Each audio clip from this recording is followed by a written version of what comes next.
Hello and welcome to the NTI PodTalk. My name is Dianne Kaler and I'm Director of Nutrition Therapy Institute. Join me as I talk to interesting people in the field of health and wellness, food and farming, and anywhere else we find conversations that matter to our community. By listening, you'll learn a little about NTI and a lot about the things and people around you that make a difference for your wellness. Welcome and let's get started.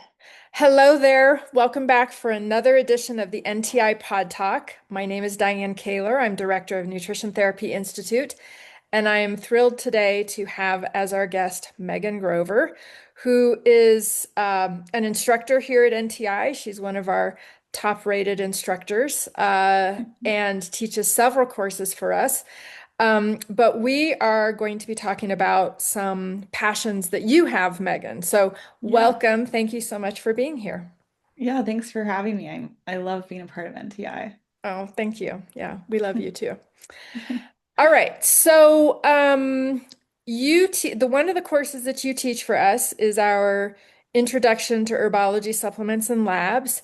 And you wanted to teach that course because you have a passion for herbology, herbal medicine. You have a lot of training in herbal therapeutics. And so let's start there, talk about your journey with herbal medicine and why that's such a passion for you. Okay, yeah. So my journey with herbal medicine started a long time ago. I was still living in England. I just finished grad school and there was a farm. It was like a local urban farm called Healy Farm. And they had a local herbalist who would come and you could pay to do like a 10-week workshop. And that included, it was just once a week. We would go to the farm. And she did this really beautiful tea ceremony. So she wouldn't tell us what the tea was. She would just have a vat of tea. She would pour it out for each of us. We would have a paper in front, and she would just instruct us to smell it, jot down what it smelled like, how it made us feel, and then drink it, and then start to listen to our bodies and just write down any sensations we felt like we were experiencing or what part of our body we felt like it was impacting. And then afterwards, she would hand us the monograph and be like, this is chamomile or whatever herb it may have been. And Mhm. I loved that experience just because it was not only teaching you to listen to your body, but it was just such a fun experiment with herbs. And so after that, I started kind of foraging with some friends just for fun. And we would make little elixirs. And then Mhm. when I moved back to Colorado at the time, I was working more in nutrition and then just started to kind of become very interested in herbs just because it pairs so well with nutrition and supporting the human body. And then when I personally was going through some hard times and was using ashwagandha and kava kava like they were my best friends, Mhm. I decided I really needed to learn more about herbs. So then in Denver, I went to a local, I guess, herb school and did a 6-month program. And it was just so enlightening to me. And it was more, wasn't even sure what I was going to do with it. I more just wanted to learn for myself of what do these actually do in the body. And then from there on out, just to continue to do a lot of my own research with herbs that I really liked. And if I used any herb with a client, I wanted to make sure I had a really strong understanding of the herb first, of what its constituents were, what they did in the body, if it was contraindicated with any meds they were on, or if they had any particular health issues that they shouldn't be utilized for, because I just love science. So I wanted to make Mhm. sure I had a strong understanding of what they were actually doing. Mhm. Yeah, that's great. Yeah. I also have a background in herbs. That was, my first sort of holistic health educational experience. Pursuing formal education was that I went to herb school in Boulder, That's right. and yeah, and so I also have this deep connection with herbs. So I love herbs and herbal medicine and that kind of stuff. So. That's The best. probably part of the reason why you and I are in alignment on many things. Um, so you talked about using ashwagandha and kava kava, which Hmm.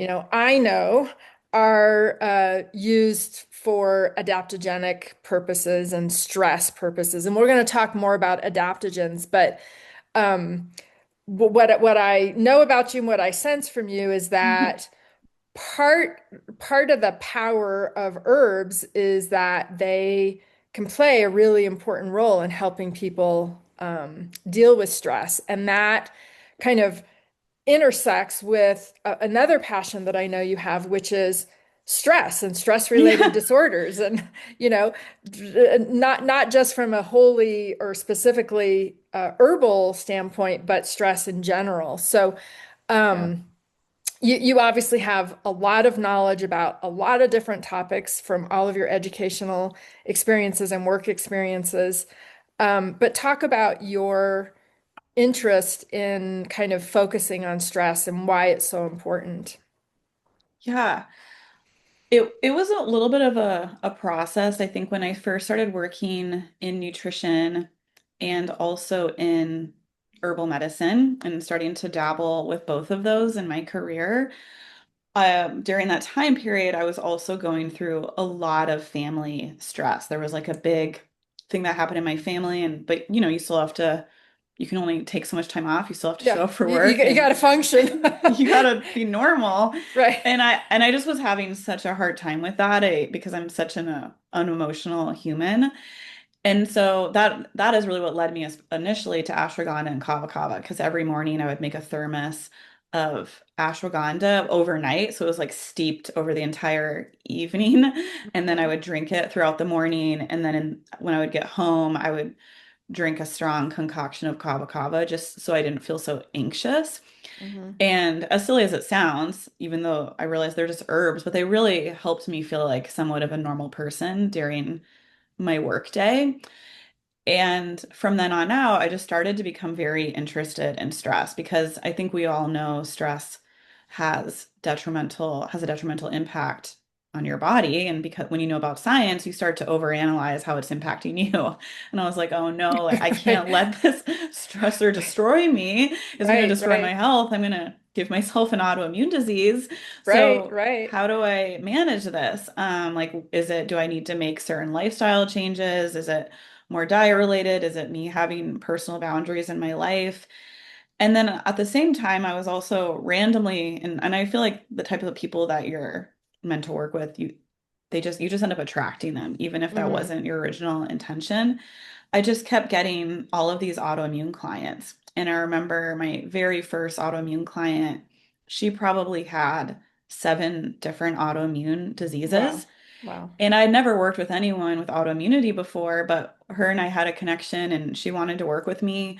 And so I did an insane amount of research on autoimmunity of just trying to figure out what the etiology was, how to support someone with autoimmunity. And in that process, came to discover there was such a strong correlation, or there is such a strong correlation between stress, even childhood trauma, and adult onset autoimmunity. And no surprise, this client and probably 9 out of 10 of the other autoimmune clients I've had, they all had some significant either childhood trauma or trauma prior to disease onset.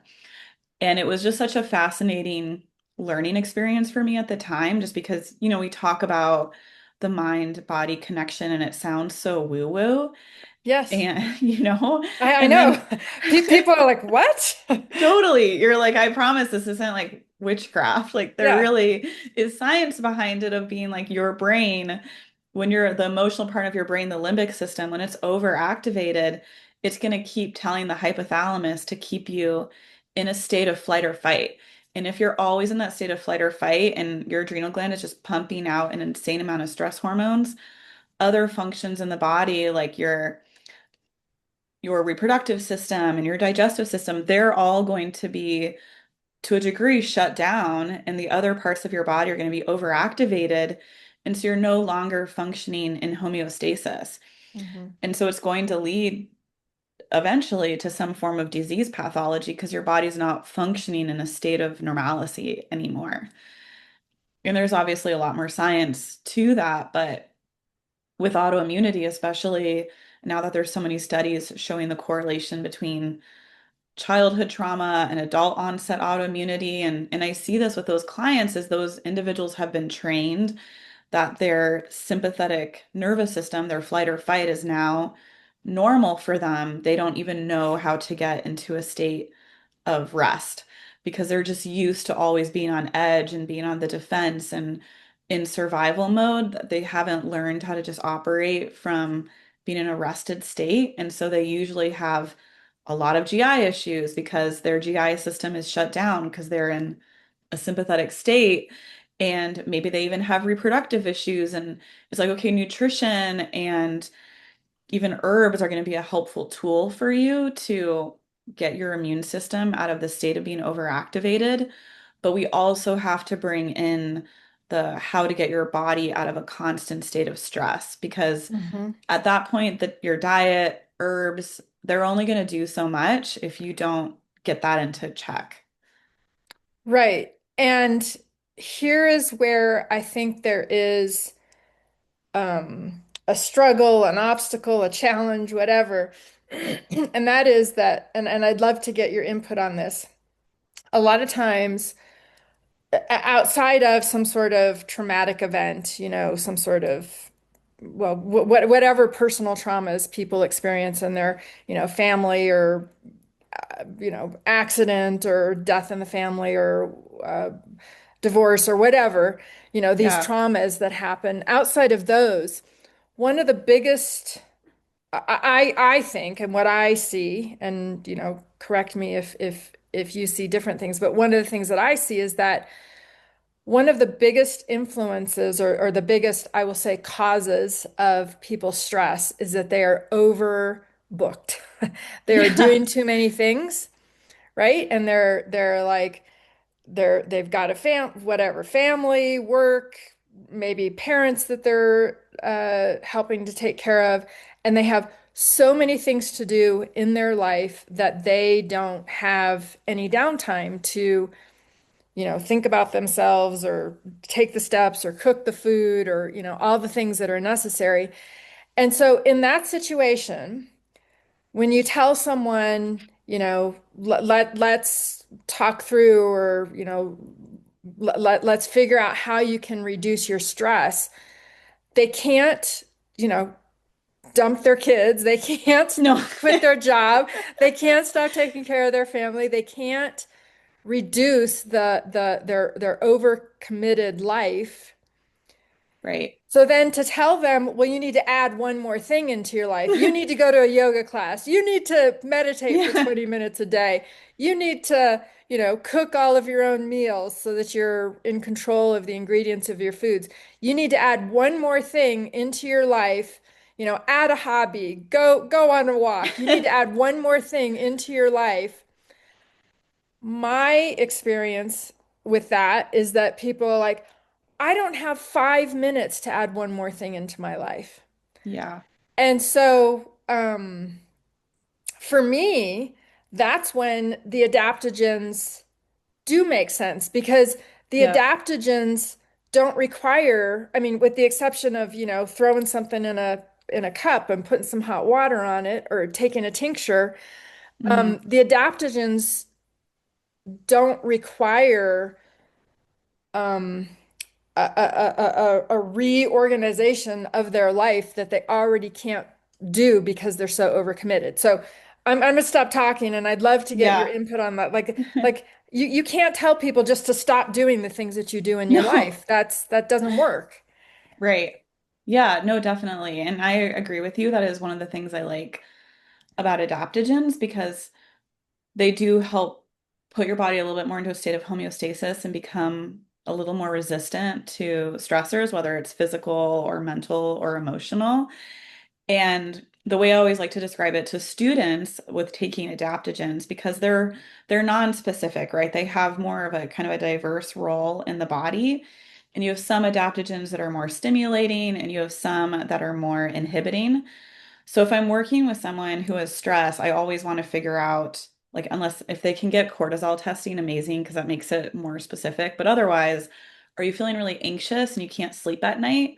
Or are you feeling exhausted and you can't get out of bed in the morning? Because then that helps me decide which one they need, right? So if they're feeling very anxious, ashwagandha is a good one because it's more of an adrenal inhibitor. It helps reduce some of that excess cortisol secretion that's happening when you're in a full-on stress response.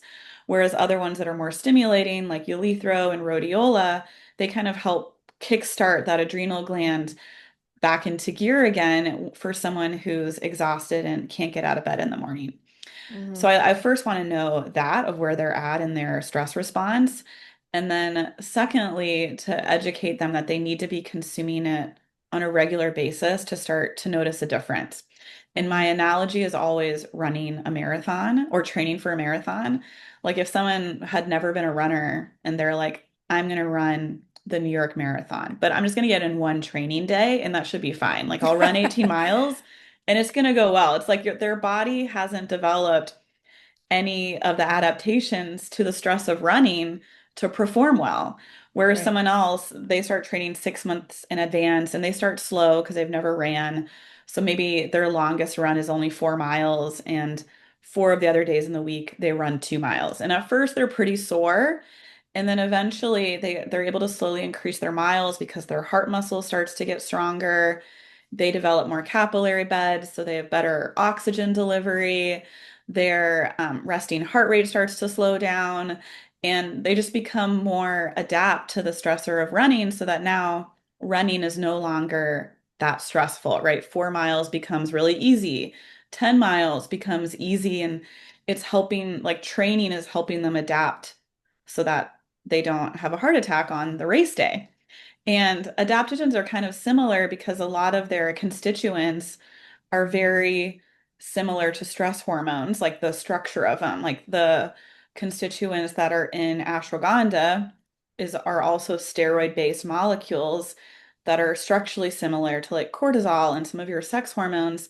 So it's kind of almost similar to a vaccine where it's putting a little bit of it activates a mini stress response in the body so that the body is able to start to adapt to stressors so that when they experience a real stressor, it doesn't send them over the edge because their body's learned how to adapt effectively to stress, which is very cool. It's amazing.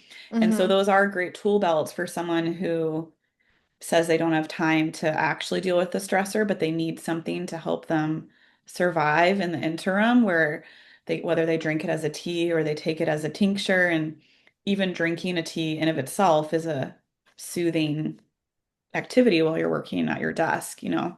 Hmm. Hmm. All right, good. So you brought in sort of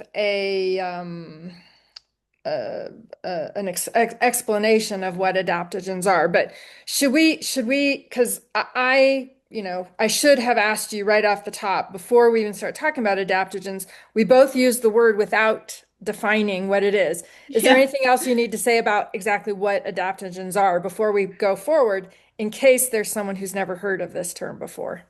Yeah. I'll read off a quote because this is from, I'm pretty sure the guy who wrote the book called Adaptogens. Okay. But he says they are those plants that improve non-specific resistance to all kinds of stressors by helping an organism adapt or adjust to changes in the environment, which is why I like the marathon analogy or even like the vaccine analogy, because it's really doing that. It's helping the body better recognize what stress is, and then now having more of a balanced response to stress. So it means that your response to stress isn't neither overactive or underactive. It's more just almost neutral to a degree. Like I think of when I take ashwagandha religiously, which I haven't in a while, but in the past when I have, I found it helped me feel more grounded. Like something would happen during the day that normally would send me over the edge and make me feel super anxious, whereas I felt a little bit more emotionally regulated and was also able to sleep better at night just because I wasn't going to sleep feeling my heart wasn't racing and I didn't have like racing thoughts in my head. Mm-hmm. Hmm. Yeah. Okay, good. That's very good. And I'm glad you also described what grounded means, because some people may not know what being Yeah, grounded means. So being able true. to have better emotional regulation, I think, is a great way to describe that. Um yeah, so you've named several different herbs. Yeah, What are the would these be included? Tell us your favorite adaptogens. What would be my included in that favorite. list? Ashwagandha is definitely probably my Yeah. top favorite just because I think it was my first friend. It was my Like first. it got me in the door with like trying to figure out what adaptogens are. And I just find, again, it's so grounding, but it is definitely one of those herbs that's more, I always say, for people who are dealing with the initial stressor, like if they're struggling with falling asleep at night and they're having those racing thoughts, ashwagandha is perfect for that phase of the stress response because it more is an inhibitor versus like a stimulator, whereas other herbs are used more for the later stages of the stress response. So another one of my favorite herbs is eleuthero.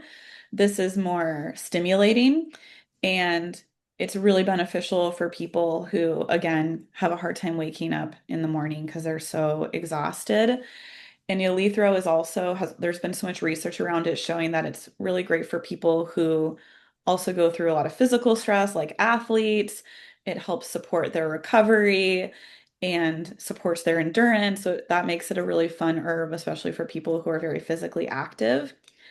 And then probably my third favorite adaptogen, which this is technically, there's like primary adaptogens and secondary adaptogens. This one is a secondary, but is shatavari. Mhm. And this one is amazing for female hormonal balance. And I think in Ayurvedic medicine, they consider it more of like the queen of herbs, whereas ashwagandha is more of like the has masculine energy according Mm. to Mhm. Ayurveda. Mhm. And shatavari is just so sweet. Like you see it in so many blends for women who are trying to support their fertility or whatever it may be for overall hormonal balance. So that one's a great herb for women. Men can use it too, but overall it's an amazing herb for females. Mhm. Yeah. Do you get herbs in bulk and make your own formulations, or do you buy company branded formulations? I sometimes I'll buy a company, but I mainly just buy bulk Yeah. from Mountain Rose Herbs. Yes. Yeah. That's my Yeah, favorite too. I Yeah. love that. Yeah. Good. Um, yeah. And so you prefer teas then? Yeah. Yeah. I usually tell, and this could be maybe in my own head, but I just find when I've taken herbs as a capsule or even have recommended it as a capsule, people just don't notice that Hmm. big of a difference. Hmm. Whereas in a tea form, you have all of the constituents, none of them are taken out. So you're consuming it in the way that nature intended.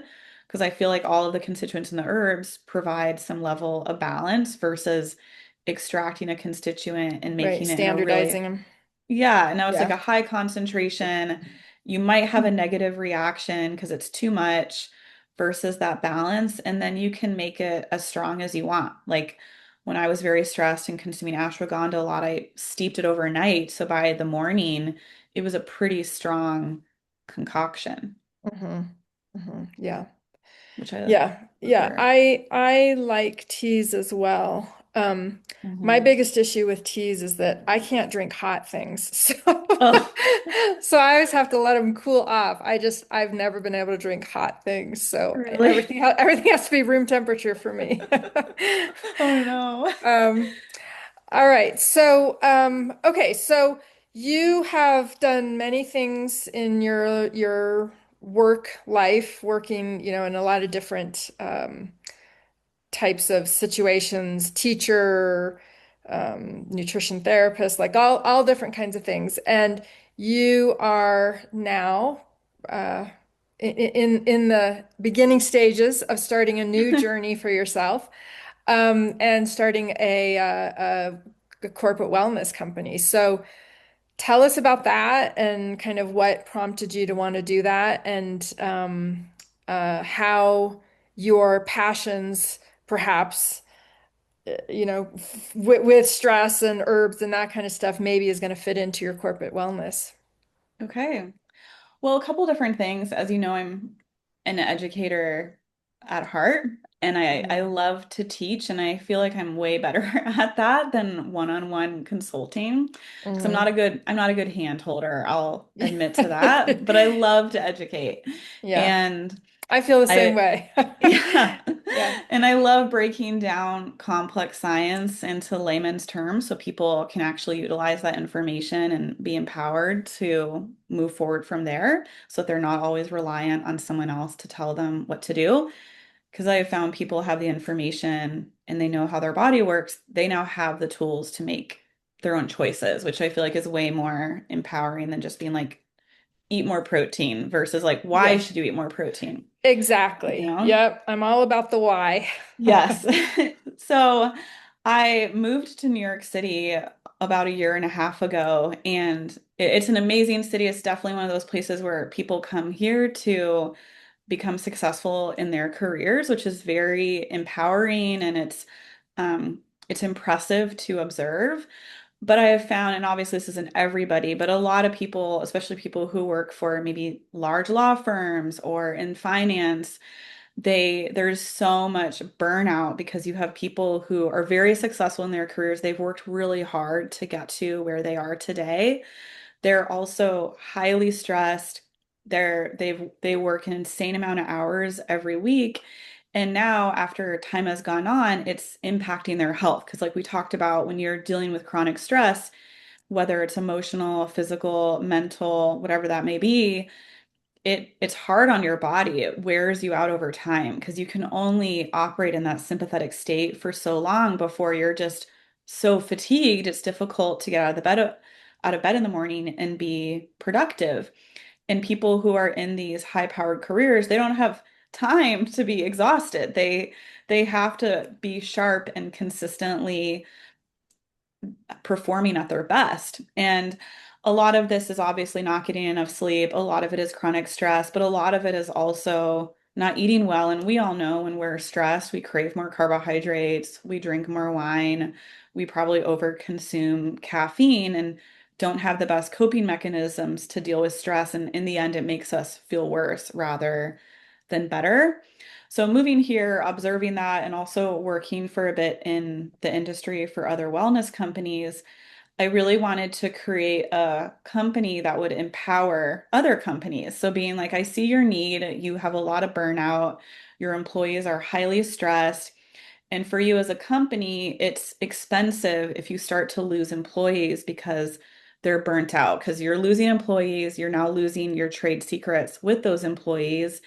And on top of that, it's a lot of increased insurance costs for you because you're having people who are calling in sick, you're having people who are going to the doctor more often, and it becomes a major expense.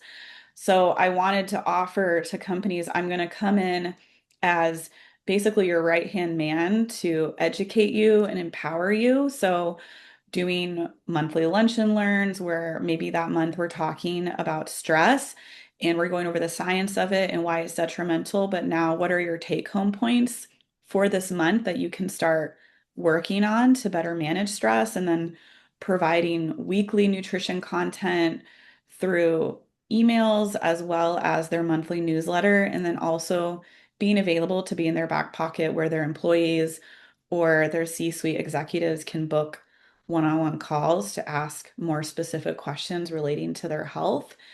And I love that combo is basically I'm getting to do all the things I love, which is educating and writing and just helping empower employees so they have the tools to not only eat better, manage stress better, maybe have better sleep at night so that they can continue to be productive at their job without feeling like they're getting burnt out because they have all the tools to help them manage such a high stress job more effectively. hmm Yeah, that's great. And um, obviously you're like right in the center of all the high stress jobs being in New York City, but clearly there are people all over the country and all over the world where Yeah. your services could be very appealing. So Yeah. I think that I wish you the very best, and I think that people Thanks. should I think people should take you up on this because you're right. It is expensive for companies. I mean, this is, part of the reason why healthcare costs are so expensive because companies, most people get their healthcare insurance from their employers. I can't remember what the statistics are, but some huge percentage of the people who have health insurance, they get it through their employers, but Hmm. the more they have to use it, the more the cost for the employers. And the reason why, a lot of times, the reason why the employees are having to use it and go to the doctor so often is because they're so sick because of the stress of their work. So, Right. yeah, it becomes a vicious cycle that needs to be interrupted to reduce healthcare costs in general, reduce the cost for the individual company, and then ultimately, and the most important factor is helping to improve and maintain the wellness of the employees because they are the biggest asset of the company. Right. And you see it as like a kind of a hamster wheel that's hard to get off of. I feel like I saw Yeah. this a lot with students where they would be highly stressed from school. So they start to get sick, and now they're eating a lot of sugar to like cope with being stressed. And now they're getting even more like they're catching the flu, like a cold won't go away because they're just putting more sugar into their body, which shuts down their immune function. And then they're like, Mhm. I don't know why I'm constantly sick. I'm like, it's because you're stressed and your coping mechanisms are making it even worse. Yes. You know? Yeah. Yeah, definitely. Yeah, sugar is definitely a big impact on that. Yeah. Yeah, and I guess one thing that comes up for me is do you like for us who are already in this world and live in this world and have this knowledge, it makes so much sense that stress influences so many other things about your body and the health of your body, right? Stress is not just a singular, it doesn't just happen in a vacuum. As you said, it Hmm. affects every single thing that's going on in the body. Do you find that people are surprised? Like, uh, are you surprised at how little knowledge people have about the impacts of their stress on their bodies? Definitely. I feel like Yeah. I've had so many people I've worked with in the past who they're not even aware that they're stressed. And it's not that I'm trying to inflict on them like you're stressed and then them being like I'm not. Right, But right. I one like measurables have become really popular. I'm wearing an Aura ring, or I've had Yeah. people get a Whoop band before, Yeah. and those are very insightful because then it actually gives people real data to be like, oh, I am actually stressed. So for example, I was working with someone last summer, and she got her cortisol testing as well, and it was showing that her morning cortisol was pretty low, which, is a sign of you've had chronic stress for a prolonged period of time. Hmm. And so my original advice to her was, okay, let's lower down your excess exercise because currently you're wearing a Whoop band and it's showing that your strain every day is very high, but you also have low cortisol. So you need to take it down a notch, doing less high intensity exercise, maybe just do some yoga and walking. So Hmm. she did that, and then her intensity for the day still stayed high, showing that she was just chronically stressed. And it was a really eye-opening experience for her because she concluded from that, okay, wow, I'm actually always stressed. Hmm. Everything sends me over the edge. I'll be preparing for a dinner party, and then I look at my Whoop, and my heart rate is at 160, and I'm not even exercising. I'm just preparing for friends to come over. And it was helpful for her to see because it was showing her that a lot of her craving of carbohydrates and craving of sugar and maybe not sleeping well at night all really correlated to the fact that she hasn't figured out how to regulate her stress response during the day. And we then pivoted and focused more on, okay, let's integrate maybe doing some yoga nidra before bed so that you fall asleep quicker, and maybe doing like a quick couple 10-minute meditations during the day, or at least some breathing exercises to bring your heart rate back down, and just retraining your body to not be in such a hyperactive state. Hmm. But Hmm. for her, it was very surprising because before that experience, would have said she's not stressed. Yeah. Yeah, Right, exactly. you Yeah, know. people, I mean, I see this, in people who are just immediately close to me. I'm not stressed, but then they've got all these other things going on, and you can see that while they don't have perhaps a psychological awareness of the stress, they don't, have a cognitive sense of the stress, but their body knows that they're in Yeah, stress, right? And their body is showing the signs of that. right. Yeah, it's Yeah. and I think a lot of it is challenging because we live in such a, especially if you live in a major city or if you're in a busy career, everyone lives in such a fast-paced mentality that it's kind of become normalized to just always be Yeah. stressed. Like, and Yeah. especially I feel like even with women, it's almost like a joke of what anti-anxiety medication you're on. It's because it becomes so Right. common that of Right. everyone just feeling stressed all the time. Yes, it's been normalized, and to a certain degree there's a little bit of badge of honor with that too. Yes. Yeah. Like I even Yeah. remember in undergrad, and for undergrad, I didn't even go to like a super high intensity school, but I remember it was like a small liberal arts college. And I remember so many students being like, I'm involved in this club, I'm involved in this club, and I'm an athlete, and I'm a double major, and I'm only sleeping like 4 hours a night. And I kind of felt like I had to keep up with that until maybe post grad school, where I realized that is insane. What an Right. insane mentality to be happy that I'm only sleeping 5 hours a night. Right. And I don't understand why I feel so anxious. Yeah. Right. You know, Exactly. Yeah. it's just not sustainable. I think people can endure that for a period of time, but eventually your body just burns out. Mm-hmm. Mm-hmm. Yeah. Yeah, well, fascinating discussion. And we could go on and on and on, but I want to acknowledge that we've been on for a while here.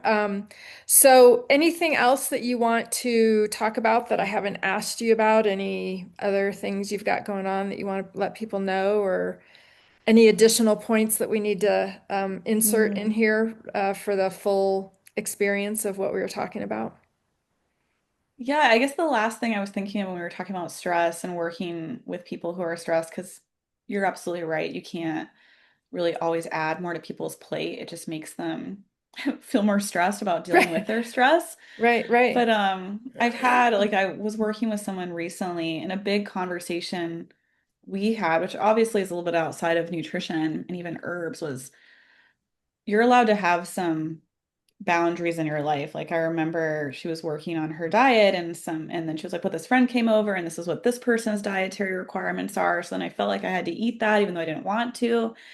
And just trying to give her permission of like, you're allowed to just cook what you want when it's your own home, and you're allowed to have like the routine that you want without feeling guilty about it because you're also important and your needs should be a priority versus always feeling like everyone else's needs are more important than yours. And I think Mm-hmm. that's especially common, not always, but I think it's common amongst a lot of women of feeling like, oh, my partner's needs are more important, or my kids' needs are more important, and or my friends' needs are more important, and I can just take care of mine at the bottom. It doesn't matter.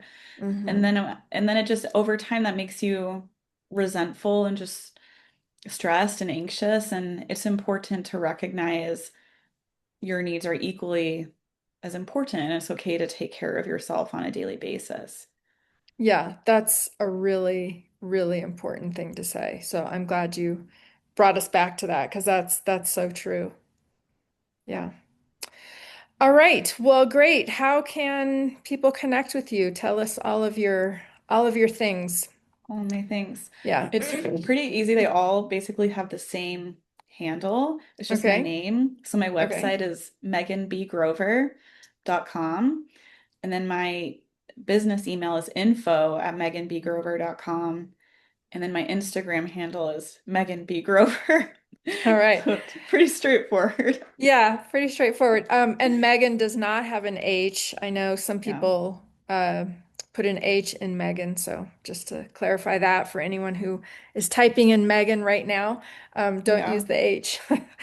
Yeah. Um, All right, great. Well, thank you so much for your time. This has been a fascinating conversation. I love talking to you, and I'm sure, as I said, we could do more, but maybe we'll have to do another one at a later time. So, Yeah. No, thanks all for right, having me. This was fun. thanks. Okay, all right. Bye-bye. Bye. Hi, Diane Kaler here again. If you found this conversation interesting and haven't already become a student at NTI, check us out at ntischool.com. We hope to see you soon.